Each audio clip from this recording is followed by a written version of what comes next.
Presidency says anyone who threatens the integrity of the elections will be dealt with. Significant internet outage struck South Africa, India and the UK, disrupting services for a large number of users this week.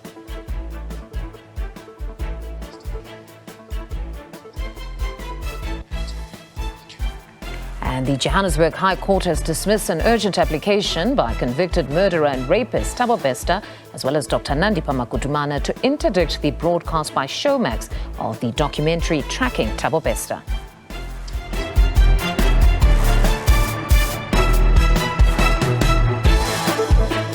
A very good afternoon. If you've just joined us, we're coming to you live from our studios in Auckland Park, Johannesburg. Thank you very much for tuning in. Welcome to the Week in Review.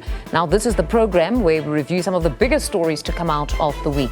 I'm your host, Mfundo Mabalane.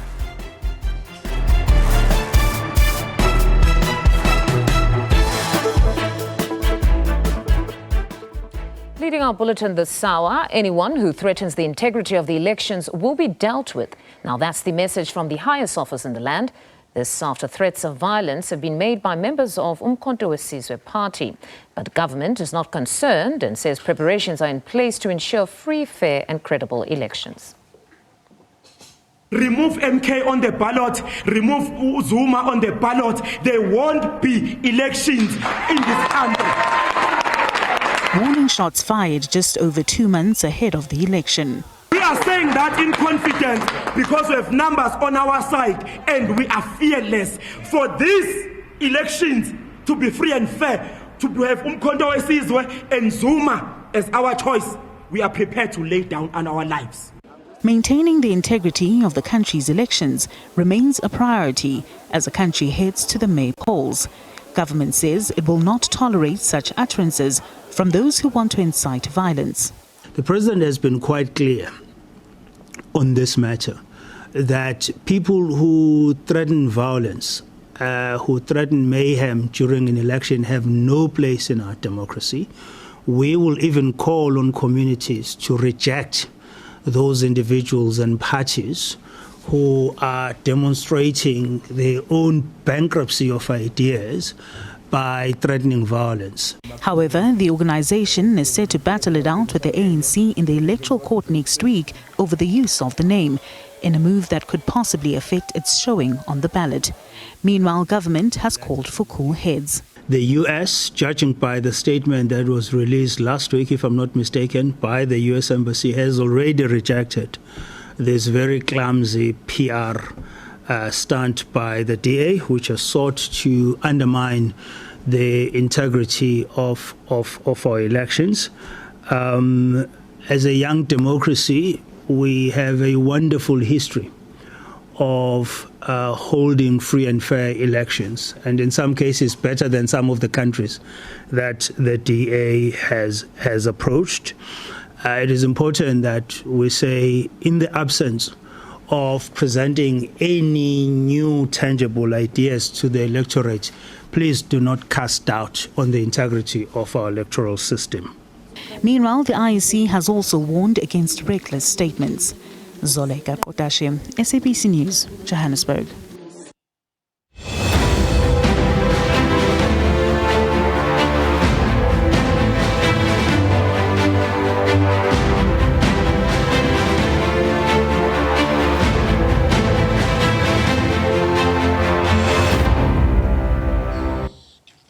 Johannesburg residents will find out this weekend whether the city's promises of restored water ring true. Mayor Kabelo Kwamanda has apologized for the water shortage crisis after thousands of residents didn't have water for almost 2 weeks. 2 weekends ago, a lightning strike at the Aikenhof water pump station affected operations and therefore supplies. While some of the backup water tankers didn't get to the all-affected areas during a brutal heat wave sweeping through the province. The mayor has promised that the problems would be fully restored by the end of the weekend. Pressure from residents, local councillors and civil groups led to the water crisis being given top priority, and the mayor held accountable. Although the poor pressure in these areas include the areas of Blagori, parts of Darrenwood, Robindale, and some parts of Ferndale, These are the last areas that remain to be fully restored with supply in the city. Throughout today and over the weekend, it is projected that more areas will recover as our reservoirs and towers build more capacity and stabilize. A chain of events led to residents in Randburg, Linden and parts of Soweto being left without water for almost 2 weeks. Earlier this month, the power outage at the Aikenhof pump station resulted in water interruptions. The water utilities struggled to return water to affected areas. Further faults in their valves led to a scramble to restoring water. Things have been taken out of context in certain cases. Snippets that have been taken out of context, and that is why it's important that we understand the bigger picture from start to finish. So the closed valve did not essentially contribute to this whole last 2 weeks issue. It was a chain of events, and one on the series of events, the valve was one of the issues that we found to be, restricting. Only 35 of the planned 60 water trucks were sent out to help alleviate the water crisis, but it was far too little to assist desperate residents. Remember, water tankers is a mitigation plan. It's not meant to replace potable water. It's not meant to replace your tapped water in your house and so forth in your system. It's a stopgap measure when the potable system has interruptions. But we do acknowledge, we need to improve on water tanking. Aging infrastructure, leaks, high demand are challenges the water utility says need substantial investments to resolve. Currently, as things stands, we have a backlog of about 27 billion rand. So these are the infrastructure that we should have brought on board or replaced in terms of those infrastructure that are existing. So if you look at on annual basis, we invest about 1 billion rand on annual basis. Johannesburg Water has acknowledged that more work still needs to be done, while Rand Water, which has been mostly silent on the crisis, has been called to account for their part in the system's failure. The issue of Rand Water, I think you need them to equally account. Nozintombi Mia, SABC News. All right, more news on the other side of this break. Do stay with us.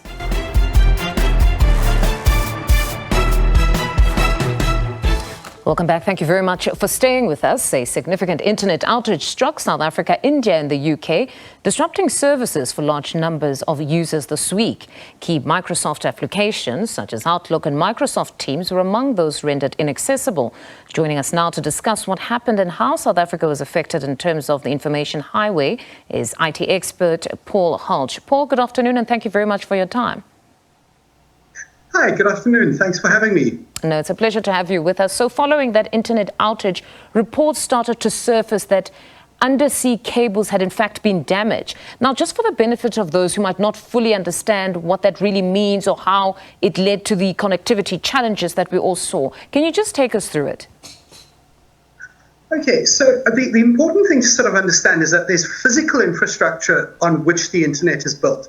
So, when you connect from your computer, whether it's your computer or your smartphone or however you're accessing the internet, what you are effectively doing is you are accessing electronic services that are delivered to you over a web of very, very interconnected bits of hardware. So one of the most important bits of hardware to connect South Africa to the rest of the world is, of course, these undersea cables. And what they are is, pieces of fiber that are fed together to, form a fairly thick cable that is put at the bottom of the ocean. And there are quite a lot of them. And these things do get damaged. So it's pretty much almost unheard of to have a situation where there is no undersea cable that is not out of order at one point or another, that isn't broken. Mm-hmm. But it's equally rare in the situation that we're sitting with at the moment to have a whole bunch of these cables broken down. So if you sort of want to think of it a bit like an analogy here, it's almost never the case that you can take any road between, say, the airport, OR Tambo Airport and the Union buildings, that there won't be a bit of road somewhere that is under roadworks. but it's equally rare to have a situation where all of the roads are closed, or at least most of the roads are closed. So if we say that this is a peculiar type of incident, what can we attribute it to? Because I do know for sure that we have had an incident where we were told that undersea cables were damaged and there were connectivity issues. But if you say, but this particular one is a bit more peculiar, that it's been so many, what can we attribute it to? Or do we know at this point? So at this point, we don't know. At this point, and to be quite honest, I think we should sort of look at two elements to this. The first one is it is weird that you've got a situation where several cables that are independent of each other are experiencing problems at the same time. And that's a little bit weird. But that there may be a fairly reasonable and rational explanation that comes up. And the other thing that's weird, or that makes this outage peculiar, is the extent to which it has impacted on the work and lives of so many people in the way in which it has.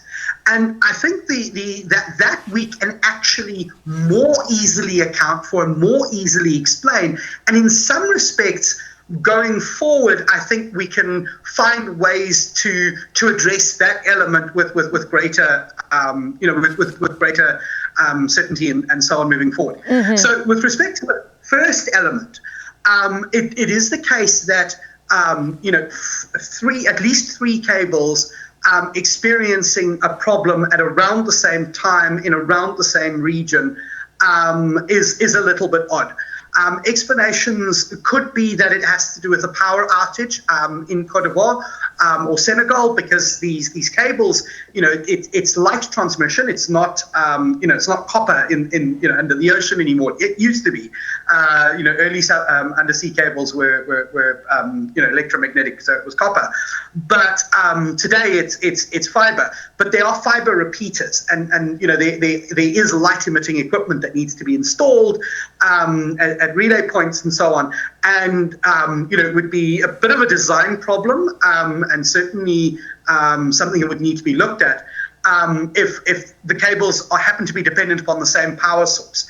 And so there could be an issue with the power source.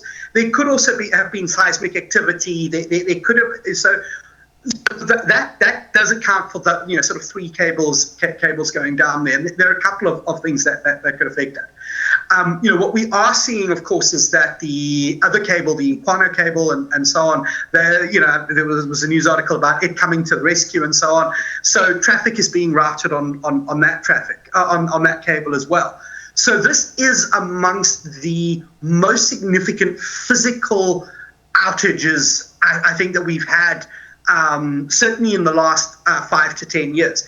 And as I said, it's sort of, I don't believe it's ever been the case. Since we've had fiber optic cables, where all fiber optic cables around the world are all operational, fully operational at any point in time. Things do happen. Ships do drop anchors and so on and so forth. And that leads to sort of the second side of things. So it's rare and it's odd, and I think we will be getting more news. And I think there will be some explanations coming as to how it so happens that three physical cables are experiencing difficulties at the same time. But the other end of it is the user impact and how the internet is designed. And again, this is, so anybody with a very strong technical background and network engineers, please don't come and burn me alive. But I'm going to put an analogy that I think reasonably fairly, if not technically accurately, or from an engineering point of view accurately, explains to an ordinary, sort of user why you're experiencing the problems that you're experiencing. The internet has always been designed with the idea of robustness, the idea that things can and do break, and that what you are really interested in is a network that will deliver a certain amount of reliability, but the nature of the service can be impaired quite significantly.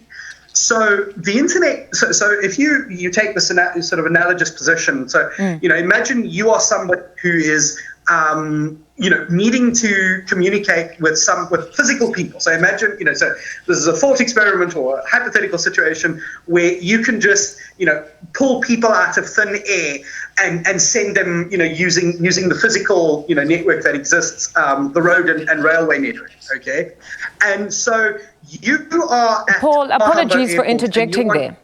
Paul, apologies for interjecting there. We sincerely do apologize. We have to cut you short. We believe that the president has now taken to the podium, and this is pertaining to the hosting of the 110th anniversary of King Dinuzulu. So let's just take you straight to those proceedings and listen in. Ambassador Ndebele, Councillor Buthelezi, Mayor of Zululand District, and also the Prime Minister of His Majesty the King, Nkosi Shinga, the Chairperson of the Provincial House of Traditional and Khoisan Leaders, Amakosi onke akhona, kanye nezinduna, abefundisi, nazo zonke inkokheli samaqembu ahlukahlukene. Ladies and gentlemen, I also greet you. Kuyinjabulo enkulu kakhulu kimi ukuba lapha kulomsebenzi obaluleke kangaka, lapho sikhumbula khona isilo esesesakhothama inkosi uDinuzulu kacetshwayo kampande kasenza ngakhona. Your Majesty, it is a great honor to commemorate and celebrate the life of King Dinuzulu. Ngizawuthanda ukuthi ngikhulume ngesingesi nesizulu lapho nalapho ngoba lo msebenzi abantu abaningi lapha eNingizimu Afrika bamamele ukuthi uqhubeka kanjani. Sithanda ukuthi we must lift the image of this commemoration sibeke kumphakathi wala eSouth Africa ukuthi abantu bakithi bala eSouth Africa bakwazi ukubona kahle ukuthi inkosi lena esikhumbulayo namhlanje bekiqhawe lamaqhawe phakathi kwabantu abaningi aba-akha lesizwe. Sibonise futhi ukuthi bekuyinkokheli yalo lonke leli lase South Africa, hayi kuphela lapha eKZN.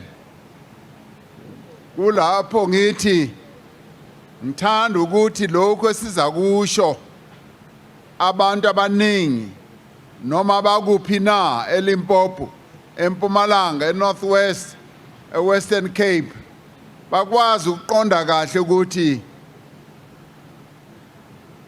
lenkosi lesisilo esisikhumbulayo namhlanje bekuwumuntu onjani na. It is Your Majesty for this reason that we honor and commemorate the life of your ancestor, King Dinuzulu, as we also celebrate 30 years of democracy and freedom. It is a freedom that many, including Isilo Dinuzulu, also fought for. Ukuze sibe lapha namhlanje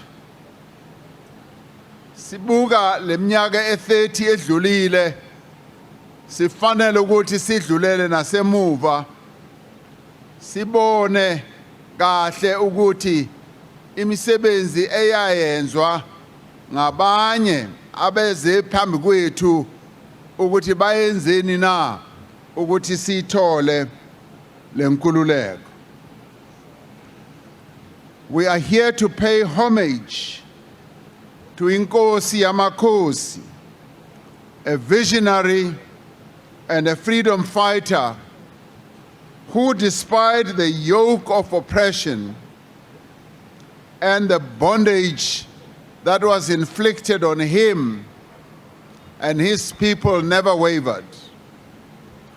Like many before him and elsewhere who led their people in fighting against the colonial invaders in our country, his fight was not only for one group of people or in one area. Impi wayilwela sisonke abantu balapha eMzantsi Afrika. It was a collective struggle for freedom for all the oppressed people of South Africa, even though his fights and his battles were here in the KwaZulu-Natal theater. Since the colonizers first arrived on our soil, our forebears, the Khoi, the San, the Amaxhosa, the AmaZulu, Abesuthu, Abatswana, Abavenda, Amashangani, Amadzonga, Abapedi, Namaklu, and the Kwe, Amaswati, all took up arms in defense of our sovereignty, in defense of the land, and in defense of our people. Long before the founding of the African National Congress in 1912, it was the traditional and indigenous leaders who were at the forefront of the resistance against colonialism. Uma sikhumbula isilo dinuzulu, sikhumbula namanye amaqhawe awalwela inkululeko. Amaqhawe afana nenkosi yamaKhoi, uAusithumayo, uMaqoma, uHintsa, inkosi zabaThembu, isilo esisikhumbula kahle futhi uCetshwayo, owalwa namangesi wawahlulwa eSandlwana. Babaleka amangesi befake amajasi wabo abomvu, wawashaya babaleka inkosi yethu uCetshwayo. Sikhumbula inkosi uMbambatha, sikhumbula inkosi uMampuru, Khosi Sikhukhuni wabaPedi, sikhumbula uMakhado and uChivase wabavenda, sikhumbula nabanye abaningi babaTswana abalwa who were at the forefront of the wars of resistance. Traditional leaders like uDalindyebo Ngangelizwe of abaThembu and Indlovukazi of Amaswati, Lobatsibeni, Kwamile, each paid a large number of cattle to enroll respective people into their liberation movement. Isilo uDinuzulu was also amongst abaholi ababebezimisele bafaka isandla kulolu daba lwenkululeko yethu. So today, as we remember him, we remember the life of a great leader indeed. In 1912, he became the honorary life president of the then South African Native National Congress, which was the forerunner of the African National Congress. This was a prestigious position given to him that he still holds in the realm of spirituality. We remember him because he was a real fighter, born in 1868 near the present-day town of Mpangi. To his mother, uNomvimbi, Okamsweli of the Mzimelas, and his father, the then Prince Cetshwayo Kampande. Your Majesty, King dinuzulu was dismissed as an uneducated rural youth. Like many, were just dismissed by the colonial and apartheid rulers who thought that people from the rural areas were up to nothing. And yet he was a gifted person with great wisdom beyond our imagination and wisdom that was given to him by his ancestors. And everything that we aspired to be as a person, as a nation, was clearly personified in King dinuzulu. He was able to shepherd his people with great wisdom and with distinction. Wakhombisa kakhulu ukuhlakanipha nobuqhawe bakhe uma ekhokhela isizwe samaZulu. He became king at a very tender age, at 16 years in 1884, following the passing of his father, King Cetshwayo, in the same year. He suffered immensely because he was opposed to colonialism. He himself summarized the weight of his struggles when he said, "My sole crime is that I am the son of Cetshwayo. It beset me when I was a child and my father was taken away by the white people, and it is still besetting me. I could not bury my father, King Cetshwayo. He died while I was being chased. I did not bury my mother, Okamsweli. She died while I had been a prisoner. Nkosi, what is grievous is to be killed and yet alive." Close quotes.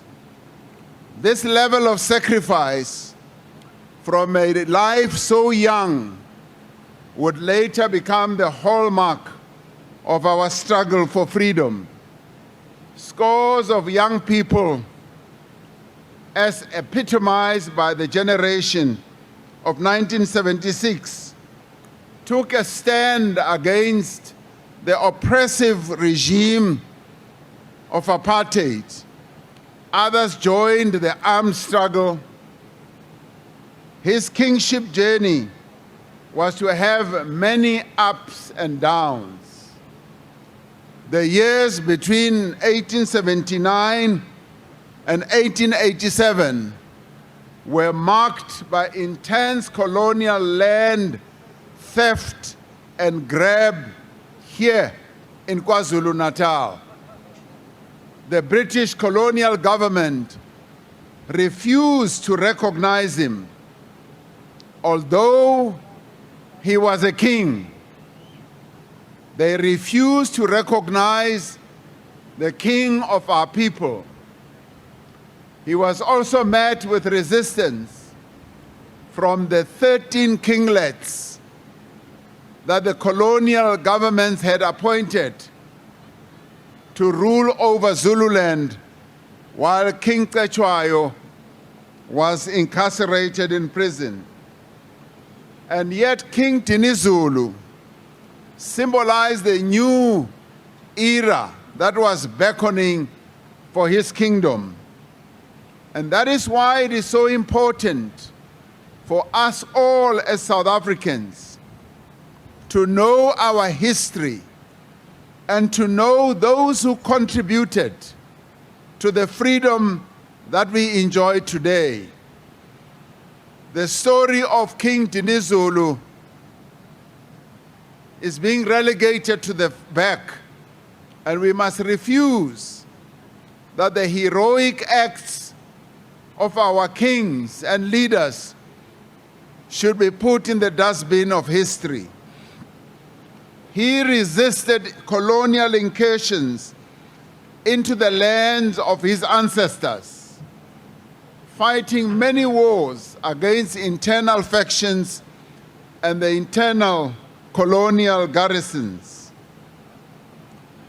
His efforts to restore the spirit of the rule of the House of Shaka landed him in prison, first in Pietermaritzburg, and then resulted in also banishment outside of this province, and also in the end landed him on an island of St. Helena between 1888 and 1898,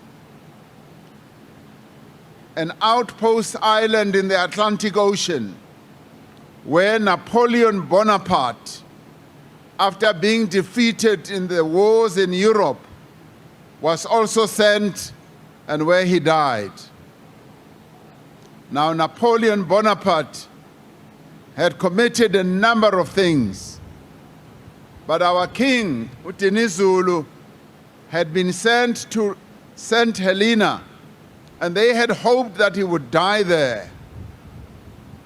They sent him there just because he fought against colonialism, and that begumntwana wakasilo ucetshwayo. While in prison, Isilo dinuzulu could not be broken by his captors. In fact, it was whilst he was in prison that his resolve was strengthened, and that deepened his warrior spirit. Just like they tried to break the spirit of many of our other leaders. Inkokheli zethu ezifana noMaqoma, ezifana noTata Mandela, uTata Mbeki, nabanye abaningi abayiswa eRobben Island, their spirit was never broken. uTata uSisulu nabanye babuya from that time of imprisonment rather, still stronger. They tried to do the same. Nesilo uDinuzulu, a whole king just being incarcerated because he resisted colonialism. He knew too well that beyond the prison walls, the world was rapidly changing. Those who were out to destroy the kingdom yakwaZulu and to displace his people from their land were continuing with their efforts. He continued to fight against the many efforts that they made. King Dinuzulu embraced education, something that would go on to have a big impact on the Zulu royal household. His children, including Princess Magogo and her brother, King Solomon, were all sent to school because Isilo Dinuzulu strongly believed in education. He also became deeply involved in the arts. Earlier in his life, he had been a prolific composer of amahubo esiZulu. Uma ese St. Helena, lapho bebemlahle khona becabanga ukuthi uzawufela khona. He played ipiano and the organ, and he developed uthando lamaculo esonto, and he sang them in isiZulu nesingesi. This love for music led to the spread of choral music and other transitional styles like iskatamiya, maskandi, and many others, which are unique to the Zulu kingdom. Over the 30 years of our democracy and freedom, we've been working to defeat the legacies of colonialism and apartheid, and to break the intergenerational poverty that was imposed on our people. Ngoba bathe mabesithathela umhlaba kwabe sekungena indlala, kwabe sekungena inhlupheko, kwabe sekungena bonke ubunzima obunye babo obusasekhona namhlanje. Kodwa ke ngoba isilo udinuzulu wabona ukuthi imfundo iyona ebaluleke kakhulu engasikhipha, which can free our nation from the various social ills. We honor him and we thank him for having made sure that education became a very important shield that our people could use. In the 1950s and the 1960s, only 10% of abantu balapha eMzantsi Africa had completed 12 years of education. That number today is more than 60%. Okusho ukuthi lembewu eyatshalwa isilo dinuzulu yokuthi sithande imfundo iyabonakala namhlanje. Abantu abaningi sebayafunda, abantu abaningi sebangena isikolo njengoba yena wacindezela ukuthi yebo singene isikolo. In South Africa today, access to quality education is breaking the cycle of intergenerational poverty, infusing young people with academic knowledge and growing the future citizens and the leaders of South Africa. So as we celebrate King Dinuzulu's life, we also celebrate the efforts that he made to develop our people, to spread knowledge, to spread the arts. He was not only a warrior, he was not only a victim of prison, but he sought to overcome all that. And we thank him because the culture that he put amongst us is helping to build our nation today. The pro-poor policies of the ANC-led government continue to support learners along their educational journey, just as he did in his own royal household. This includes millions of learners getting a nutritious meal at school each day to support their development. Early childhood development, no-fee schools, free school transport, and childcare grants. King Dinuzulu would be proud of the efforts that are being made all over the country when it comes to education, but also especially here in KwaZulu-Natal. When we look at the results, the matric results of 2023, we see a great improvement nalapha KwaZulu-Natal when we see the bachelor pass rate yalapha kule province lokukhuphuka iyaphezulu, siyambonga isilo sethu dinuzulu for planting the seeds of education. The arts that King Dinuzulu was exposed to in prison are available in our schools: musical instruments, singing and drama, and others. On this auspicious occasion, we cannot but reflect on the qualities of leadership embodied by King Dinuzulu.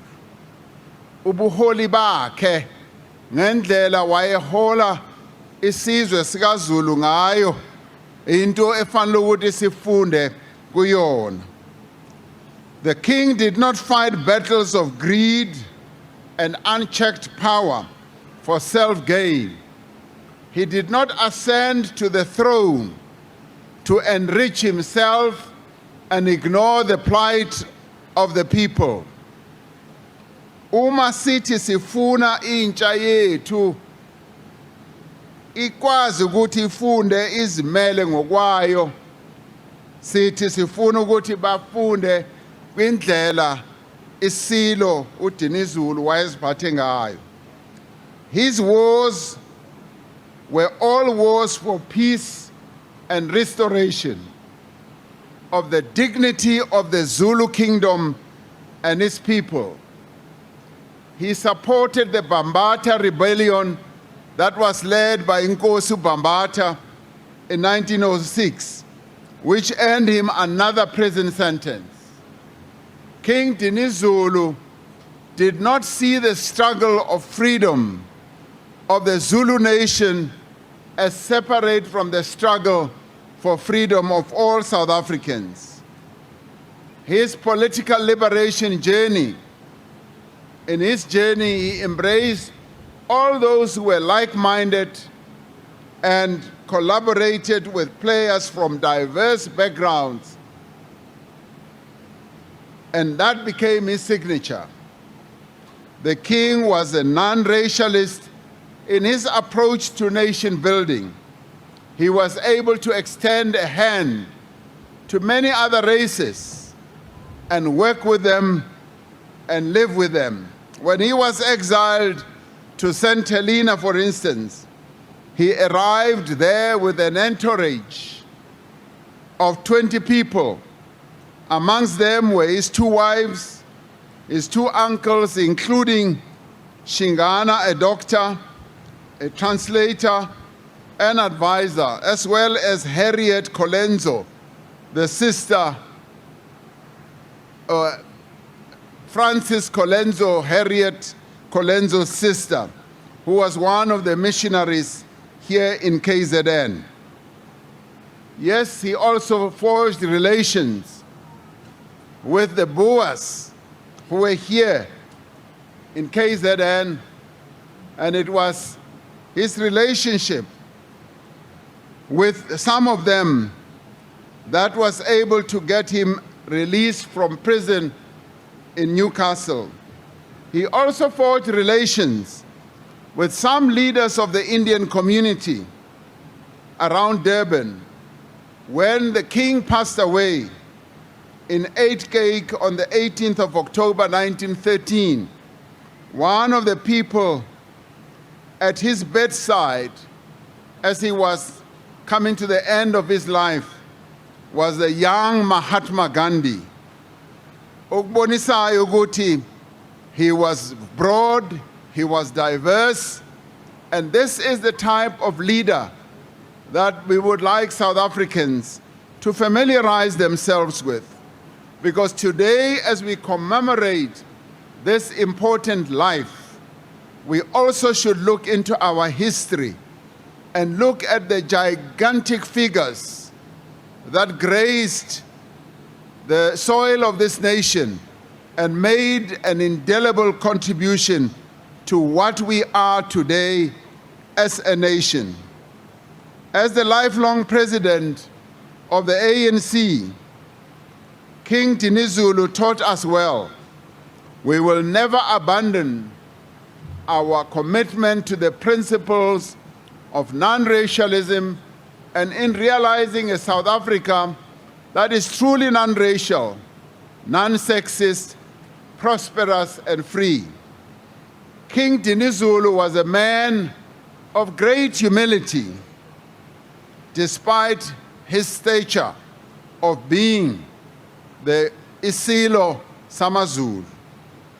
Despite being a king, he surrounded himself with wise counsel.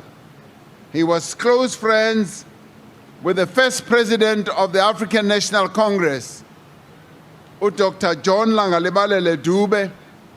He was very close to Pixley Kaisa Kaseme, his son-in-law, Walter Khubusana, as well as other liberation struggle luminaries.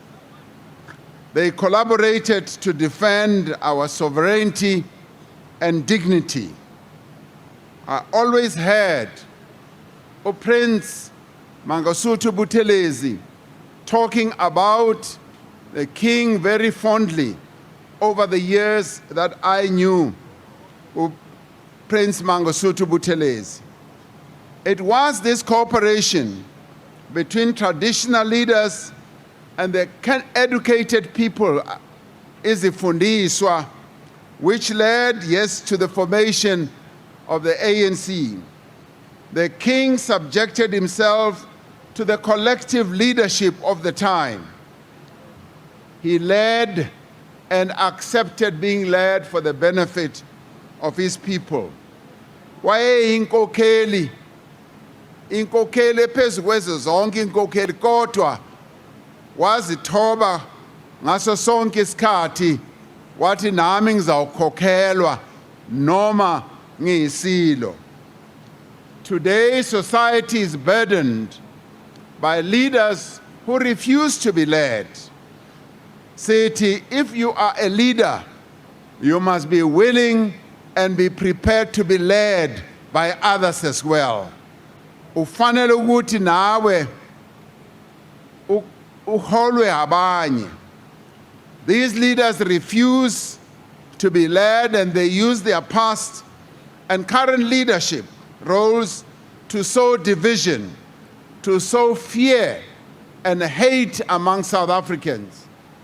They even threaten violence and mayhem against the democratic state and the laws of the republic. Let me be clear, kubo labo abathusa isizwe sala eSouth Africa, uma kungayenzeki lento abazifunayo. I want to be clear ukuthi ngeke size sikuvumele lokho. Asinawuvuma ukuthi kube nabantu abazomosha le democracy esinayo. We will follow in the footsteps of King Dinuzulu and forge ahead with uniting our nation. We must and we will resist and defeat the merchants of destruction that are amongst us, just as King Dinuzulu did. Labo abasabisa ngokuphehla indushu, we say to them, you will never succeed. Undweshu, yes, that's the Zulu word. Udweshu, emphakathini. Sethi ngeke nikwazi ukuphumelela. On this 110th anniversary commemoration of one of the greatest forebears of our country, we must ensure that the story of this son of the African soil is not lost in the history of our nation, but that it continues to be told by generations to come. Ekuseqinisweni, uma sikhuluma ngoDinuzulu, we are really talking about the history of our nation as it proceeded through struggle, as it triumphed against oppression and apartheid, as government departments, as provinces, as municipalities, we continue to uphold and embrace the heritage and the liberation history of our country. We must ensure that the history that is to be told through the lives of our forebears continues to be told. It is also important that those events and activities that have defined our nation should be told in broad terms. For instance, important battles like the Battle of Isandlwana, important battles and wars that were fought in many parts of the country, the 100-year wars that were fought in the Eastern Cape, the struggles that were waged by many of our kings and queens, those must be told. It is also important that our academics and intellectuals should be engaged in the documentation of our history. For us to know where we are going, we have to know where we come from as a people. Ukuze sazi ukuthi siyaphi, kufanele ukuthi sazi ukuthi sivelaphi. With the foundation laid down by our forebears, such as King Dinuzulu, we shall overcome poverty. We shall overcome inequality. We shall also overcome unemployment and underdevelopment. We are mindful that the struggle for liberation was waged by those who were robbed of enjoying their own youth, as was the case with King Dinuzulu. We shall not fail to make them proud. We shall ensure that their struggle and sacrifice was not in vain. We shall ensure that we leave no one behind. I want to end by applauding the work that is being done by our provincial government here. Some of the thoughts that were put forward by our Premier, working together with our MECs in KZN, including the efforts that are being made to address the challenges of water, to address the challenges of unemployment, to promote cooperatives, is exactly what we need to appreciate. Going forward, we need to work harder to improve the lives of our people. That is precisely what we all should be involved in. We've got a great legacy. Sihamba lapho kukeka hamba khona amaqhawe. Amaqhawe afana nesilo uDinuzulu. And we cannot lower the standard. Istandard sethu sifana ukuthi sibe phezulu ngazo zonke ikhathi. Ngoba uma sibuka imisebenzi eyenzwe inkokheli zethu zendabuko, inkokheli zethu the historical leaders, we see great achievements.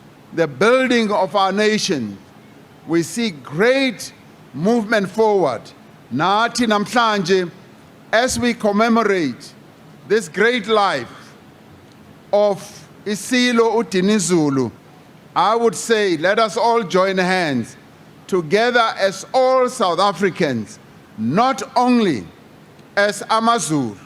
We should not only remember him as Amazulu, we should remember Dinuzulu as a nation builder, a builder of the broad nation that we are today as South Africans. He must be uplifted as being one of our great heroes.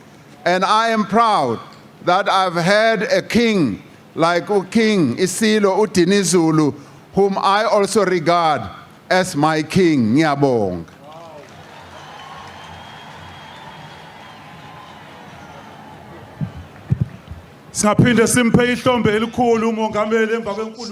All right, those are live visuals from KwaZulu-Natal, where President Cyril Ramaphosa has just concluded his keynote address at the 110th anniversary or commemoration of King Dinuzulu kaQetshwayo. The president there saying that King Dinuzulu, among others, planted the seed for education, and for that, the nation must be eternally grateful. And just closing off, saying that he too believes that King Dinuzulu was in fact his king as well. And that's where we leave it for today. I'm back tomorrow. Enjoy your afternoon further.